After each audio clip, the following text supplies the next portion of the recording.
Okay, here we are back again to do another podcast with you wonderful people. And where do you want to go today? I want to ask you, Tom, you are a handyman, aren't you? That's questionable. Why? What about it? Well, you can do work in your house, right? Yeah, sometimes. I am not a handyman. If I do anything, I am a... You're right. I see your head shaking your head. You pick up the phone and call somebody that knows what they're doing. Exactly. Because I swear to Pete, if I would build something outside, the next heavy wind or rain would destroy whatever I make, because I'm not a handy person. But I do have it. I know what I am, and I know why what I'm that is. But go ahead. I'm glad you do, Mr. Psychologist. But anyhow, thank you, T. Anyhow, but one thing I do like to do is do yard work. You like to do yard work? Yeah, I do. I love to be outside yard work. I would love to be able to cut wood with a chainsaw, but my chainsaw always breaking. And he can't fix it. And I can't fix it, so I'll buy a new chainsaw. And then when that breaks, I'll get another one. But handyman, like, it just seems like my handyman work isn't there. Now, my wife, she got me to change the outlets in the house. Really? Yeah. And it didn't burn down? Not yet. Not yet. But we did take out extra fire. We did take out extra fire insurance. No, we didn't. But nothing's burned up. I haven't smelled smoke yet, so that's a positive.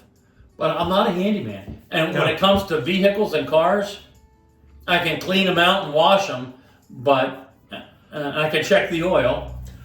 When did you learn to do that? Because I'm going to tell everybody a story. Go ahead. When did you learn to do that? Don't tell that story, because that was Jeff. That burned up your Nova. Oh, no, that's two stories. Go ahead. I've always known how to change. I don't change. No, not always. I'm not going to change down there. I will check the oil like that. I can the oil and like that. So that's what I do. Not when you first started. What do you mean? Now, okay, you tell me this story. Steve, it had to be. I'll tell you when it was. You had graduated from high school. You had gotten that Datsun 280 something ZX, whatever you were driving. It was a hot little car. Yeah. Remember that car? Yeah. Okay. So, Steve got this job. I guess I was in college or whatever. And this was early on in his driving career, so. What did I do? And I said, now this story is very new to me. I mean, this could be in the imagination of Tom, but no, it's not. This is a true story. If Jeff was here, he would verify it. And you can always trust Jeff. Wow. So anyhow, Steve says to Dad, something's rattling in my engine. It's a brand new car, something's rattling in my engine. And my father says to him, have you checked the oil? And Steve says, what? You remember that? I don't know. I don't remember this, but go ahead. Just finish your story. Storyteller. Now remember, he's a writer, and things happen in Tom's mind that just I don't know if it's true. Go ahead. And this may have been your first time being taught how to check the oil. Okay, go ahead, because I don't. So Dad lost his mind because he didn't know how to check the oil. So I'm sure my father did show him, and from that point on, you probably know. Which takes me back to why Steve isn't the handyman that I am, or Ralph was. And Jeff is kind of, but not really, but he is more than you. But it's all where we grew up when we were small. Ralph and I spent most of the time. Yeah. We were on the farm and farming, and Dad was, we were doing the farming. So when things would happen, or we were with our father, when things would happen or have to be fixed. So Ralph and I were always there. Jeff was just coming along. I don't even know if you were born. When did... I was only at the farm till 9 years old. So that's why I understand why you're not a handyman. Because, no, I'm not. Because we learned from our father how to fix things, do things, watch him, just fix things out of the blue. I mean, he'd come up with crazy ways to wait and make things work. But Dad could do conduit. Dad could do electric. Dad could do Plumbing. plumbing. Yeah. Dad could do, There wasn't much he couldn't do. no, he was very good. My father was incredible. Yeah, and that's where Ralph and I learned what we knew or know, and then Jeff came along, and by that time, and then by the time you came along, we were moving off the farm and moved to Track Road. Right. And so that, I understand it. But handyman, I am not, and sheesh. And vehicles just frustrate me, and that's why I have James or Anthony to help me out, because they're both of my sons are incredible mechanics. I hear a rattle, I have no idea. Yeah, but that's why. It's that simple. Just the times that when we grew up and where we grew up. Yeah. Because by the time we got to Track Road, we were living in that house. We weren't farming anymore, except helping our uncle out. But it wasn't anything like it was when Ralph and I were little kids back on the farm, growing up. Because we were always watching Dad do something. That was nice to have. Yeah. I didn't have that. No. How terrible of a handyman in vehicles. One time I had minivans, and I'd slam the door shut, and the door wouldn't shut. Wouldn't shut. Go, what's wrong with this door? Okay, I'm going to drive it to the dealership with my door open. So the whole way to the dealership, you're beep, beep, beep, beep, beep, beep. So 15 miles later, I'm nuts because the beep, beep, beep, beep. I pull into the dealership, and I go, what the hell? My sliding door on my van won't shut. I slide it, bang, bounce it. Okay, Mr. Keilholtz will take a look at it. He took the van in. I'm sitting there. 3 minutes. He comes out. Here's your problem, Mr. Keilholtz. There was a golf ball down there. And that door would slide and hit that golf ball, pop it back. That was a proud moment. I had in life. Speaking. So you take the golf ball and you say, thank you, what do I owe you? They said nothing, thank you, and you walk out. How many people heard that and they laughed like hell about that? This guy brought it in and had a damn golf ball. Oh, well, hey, the van was fixed. What the hell? Take it home, and when Laurie asked the baby, you wouldn't believe what was wrong with that van. It took him hours to fix that bitch. The mechanicalism and the discombobulator, went all shot to hell. Oh, it's terrible. And it was a golf ball. Which I'm glad you reminded me of that. My other brother, who we've seen him like Jeff, this genius asked me one night to borrow my car. I had a little Chevy 2. Now, I wish Jeff was here because he would argue this story, but go ahead, Jeff's an idiot. But anyhow, why would he argue? What's the argue? He asked you, Tom, is the oil okay? And you said, take it. It was. The oil was fine. What happened to the oil? This is what we question ourselves. What happened to the oil? Jeff, being Jeff, can't tell time. I'm serious. When you invite him to something, what do we always do? We tell him how, at least an hour in advance to get there. If not a day. Can't tell time. So Jeff, being Jeff, is at his girlfriend's house, who I forget who she is, but she lived back this long dirt lane, blah, blah, blah, blah, blah. He's supposed to be home at 11 o'clock or 12 o'clock, whatever it was. He looks at his watch. He's an hour late. He jumps in my car. He rips down our damn driveway, bottoming out in the rocks, and rips a hole in the oil pan. It was about a 2.5-inch gash in my oil pan. That's where the oil went to. I wish Jeff was here. Yes, so do I. I don't know if that was the true story. That is the truth, because I had the oil pan, and so he got to almost to Emmitsburg. When, of course, what happens when you run an engine full out and there's no oil in it? You lock that bitch up.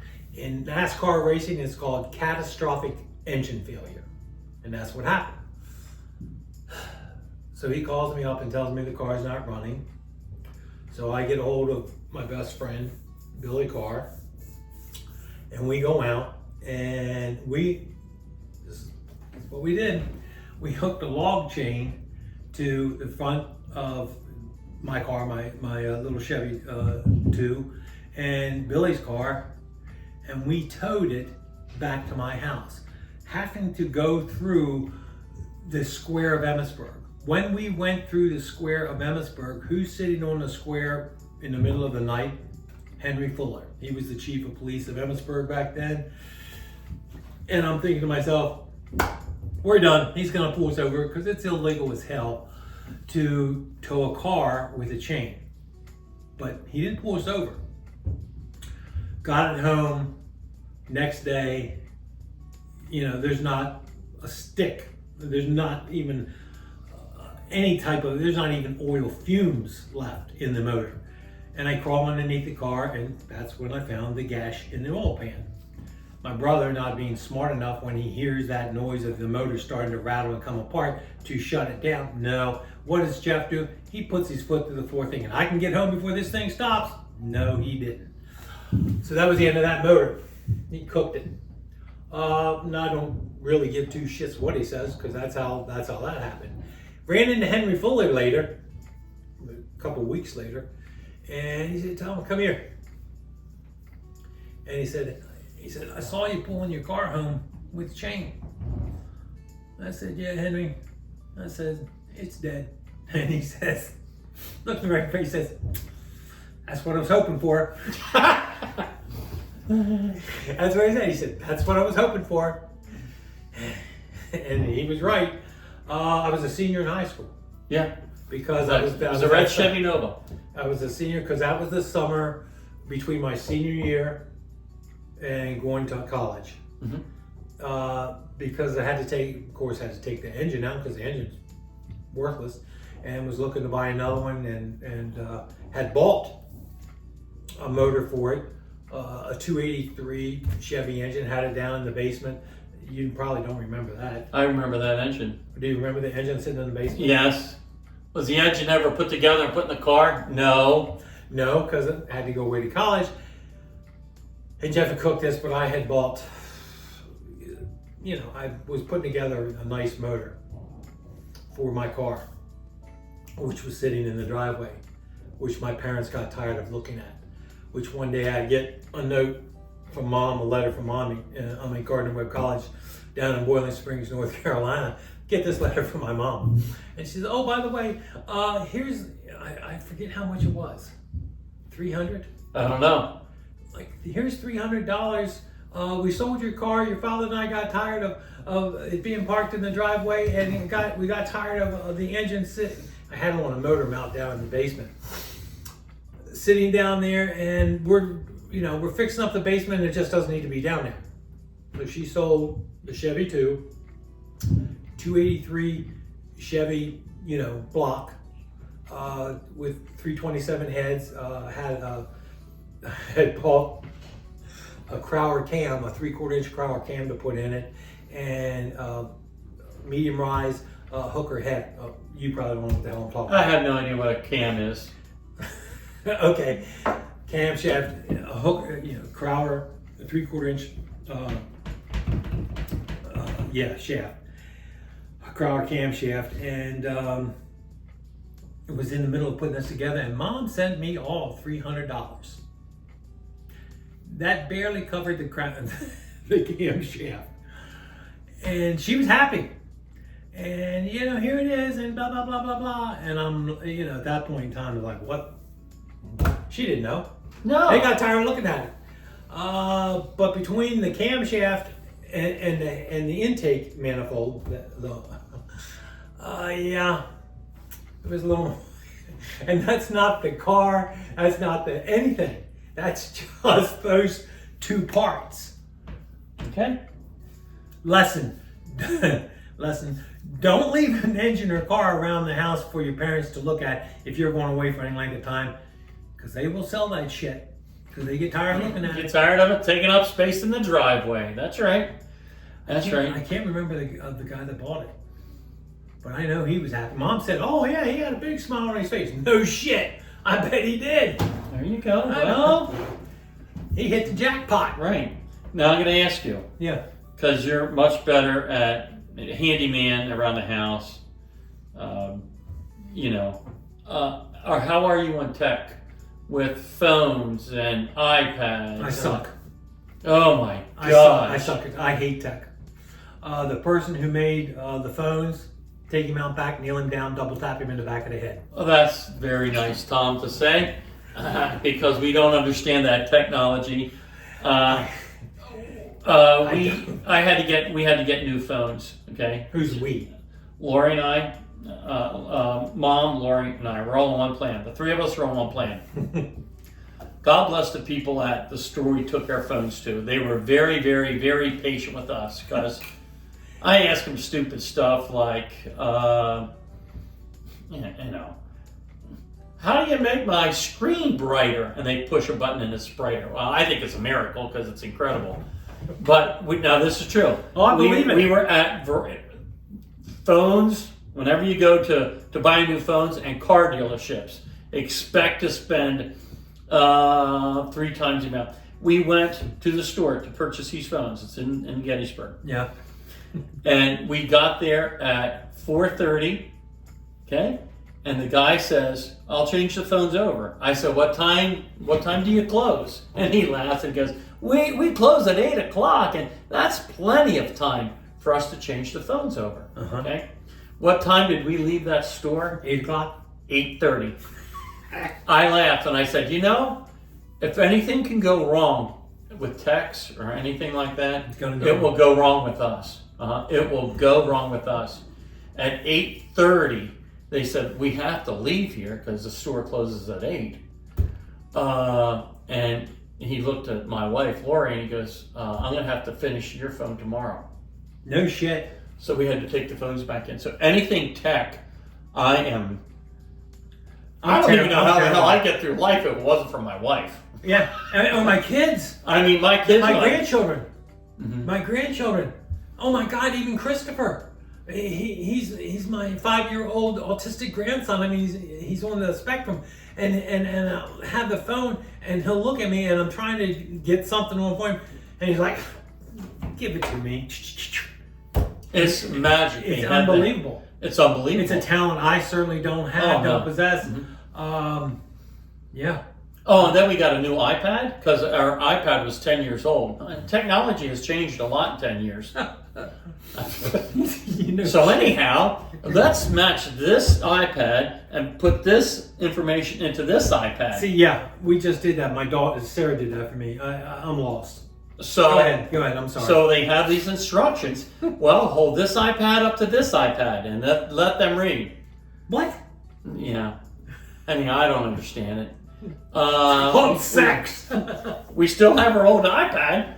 Yeah. Smile on face. If you unplug this iPad, it will die within 3 minutes. And now, do we have the new iPad? We have a new iPad, but nothing's on this new iPad. Even a bigger smile.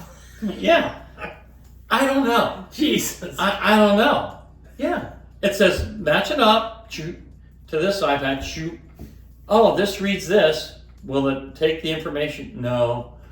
I'm telling you, T, I could throw all that stuff up and hit it with a baseball. I swear to God, Steve. It was put on this earth to kill me, this tech stuff. Now, some people are great with it, I suck. I truly suck at it. To get an app in. Oh, Steve, I know. I mean, but everybody's. It drives me absolutely apeshit. And it takes me 30 seconds to go nuts with this stuff. Yeah, about that. Yeah. Well, they make the little thing so small, and my fingers hitting all the wrong buttons. I go freaking nuts with this stuff, and I'm not kidding you. If it can go wrong, it'll go wrong. It's my phone. It's the iPad. It's everything. Yeah. I'm 100% with you. I can't stand to go out in public and go into a restaurant and everybody's sitting there. We talked about this on their phones. That drives me crazy. To me, it's just we're losing a lot because of technology, the interactions of people. I mean, now they have AI. Christ, you can be talking to somebody you think's real or whatever. I can tell you this for free. I got out of police work at the right time because not too long ago, I got pulled over in the wonderful state of South Dakota, and I get pulled over, and and I go back to the cruiser where the officers is, and he's in his cruiser, and he has a computer, and they're all like this now, but it's all done right there. He can run a background. He knew, where I was, who I was, this, that, and the third. He typed out, he didn't give me a ticket, thank God. He gave me a warning, but it's all done right there. Prints it out. I mean, everything. He just pulls the computer over here. I'm thinking, son of a bitch. That's pretty handy. That is incredibly handy. I mean, they can run. Now they have cars that cruisers and stuff that have cameras on them that can read license plates as you go by. And I forget how many thousand license plate they can read in a minute. But it'll come back if there's a hit on any license plate, it's stolen, where it's from, or this or that, or involved in anything wrong. But that's how the world's changed. It's so I know. It's so fast. But I suck. I hate it. Technology is so beyond me. Oh, I mean, my past me years ago. Yeah, I mean, my daughter-in-law Ashley, she's an incredible help whenever she's around. Helps me with that. I never had Facebook because I didn't know how to get on Facebook. Mm-hmm. Well, Ashley got me on Facebook, but now I'm off of Facebook because we got new phones, and new phones don't transfer Facebook. Don't ask I'm me staying off Facebook. Facebook was very frustrating because a lot of things. Well, anyhow, we won't get into Facebook because we'll do that another day. Oh, that could be That'll be dangerous. That's a horrible thing because you realize they don't think like I think, and their opinion's terrible. My opinion's right. So, but I'm off Facebook. But I think I'm off Facebook forever because they kicked you off. No, I just can't transfer it, and I don't want to transfer it. Okay. So I did that. So Ash, she really helps me out. Andrew and Kira, they're really good with their. Oh, if it weren't for my kids, I wouldn't. If it weren't for my kids, I wouldn't be writing, because I spend so much time on the computer and things now, and going about and dealing with the publisher and everything else involved in that industry. If you're not computer savvy, you're screwed. And if I didn't have my kids to help me, I'm telling you, I wouldn't be doing it. Yeah, I would not be doing it. So it is what it is. Now, I'm going to change this back, and I'm going to take it back to you, Tom, because you had a story about Jeff. Okay, and we heard that story. But I want to ask Brother Tom, when you were out in Wyoming, that they ran out of gas 3 times. 3 times. 3 times. And you got stuck out there, didn't you? And Oh, yeah. you were so mad. I wasn't mad. Come on, Ask James, your son. The gasoline. They ran out of gas 3 times. 3 times. 3 times we ran out of gas. Why? Because my son. Now watch what you say. Oh, I'll say it. Because I wish James was here. Oh, so do I. Because there's another.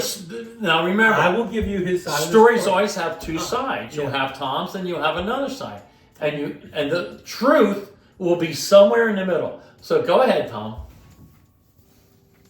A group of us are headed to Wyoming in James's truck. Actually, it wasn't. It was Amanda's SUV that we were in that was pulling a trailer.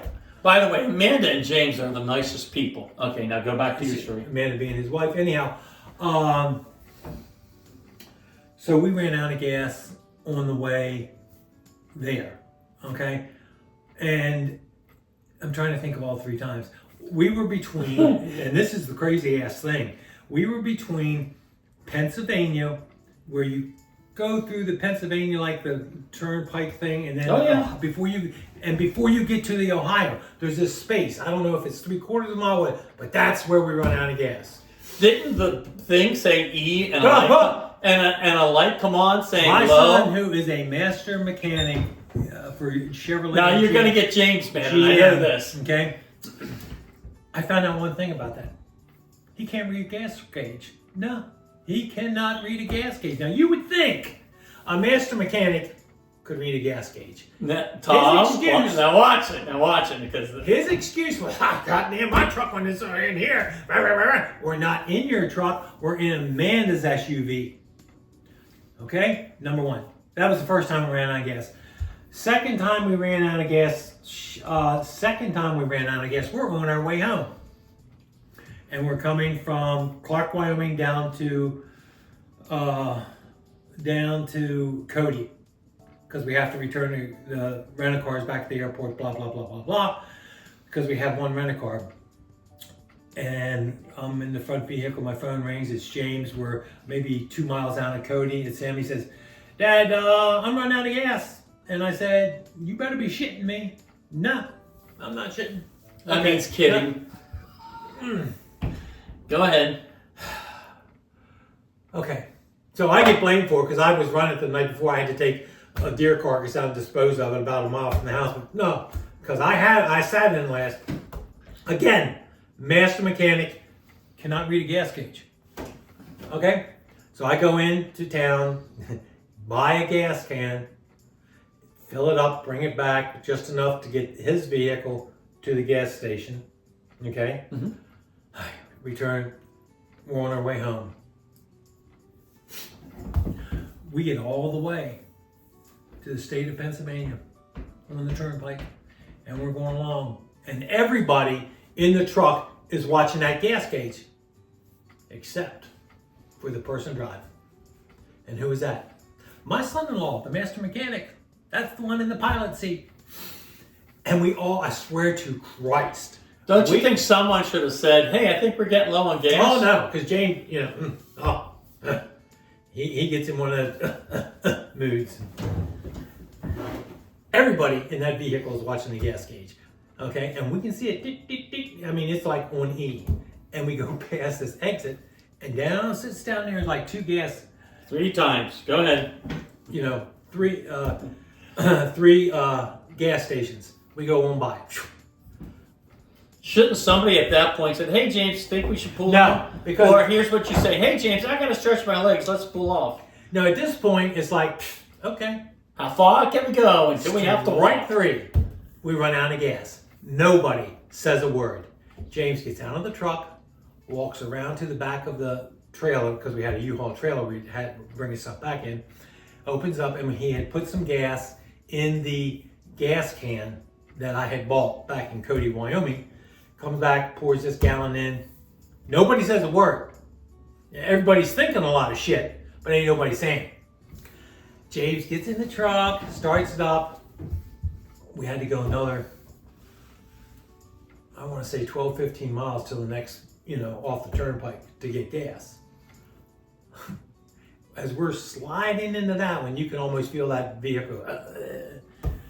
But he gets to the gas pump, and now if you ask James, we didn't run out of gas because he had the gallon in the back of the trailer. That's his excuse for not running out of gas. Point being, he can't read a gas gauge.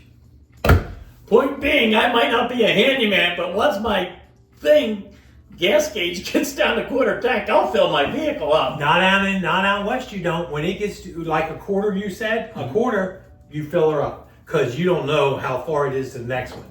When you hit that quarter, you're filling up. So what happened? Just a lack of communication. I don't know. What happened? That's when you let it, for me, why I didn't say anything. At that point in time, I don't give a shit. Let him fall on his sword. Here's another thing. And we talked about James. Nobody said anything because he would take everybody out of that truck and kick their ass. That's why. So you be quiet. Nobody's wrestling with that grizzly. No. So you learn. Don't say a word to James, and because I can imagine if he got mad. Thank God I've never seen James mad. It takes a lot. It takes a lot. Thank the Lord.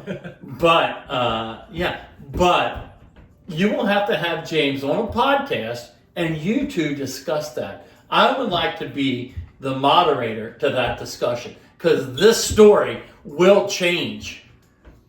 Not the facts.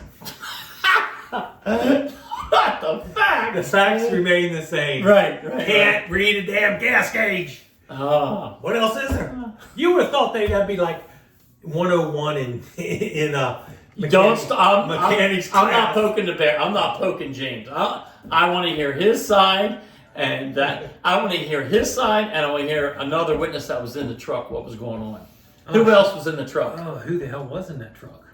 It was James, myself, maybe Jeff. Doesn't it sound like a good time? Maybe Jeff. Yeah, I think Jeff was with us because that was the trip that he hunted all of an hour and a half in the entire week. That's another story. Jeff went out to Wyoming and hunted an hour and a half. We're out of time now. We're way. Well, why? His physical condition? Yep. His lungs collapsed? I'm telling you what, hunting here and hunting out there above 5,000 feet, there is a difference. There's a difference. Oh, I'll tell you. Hell, I mean, Jeff passes out. The next thing he's going to find him is a hungry bear. Oh, that's right, because I told him before, I'm not dragging your ass out of here. No. You know? Would you just shoot him?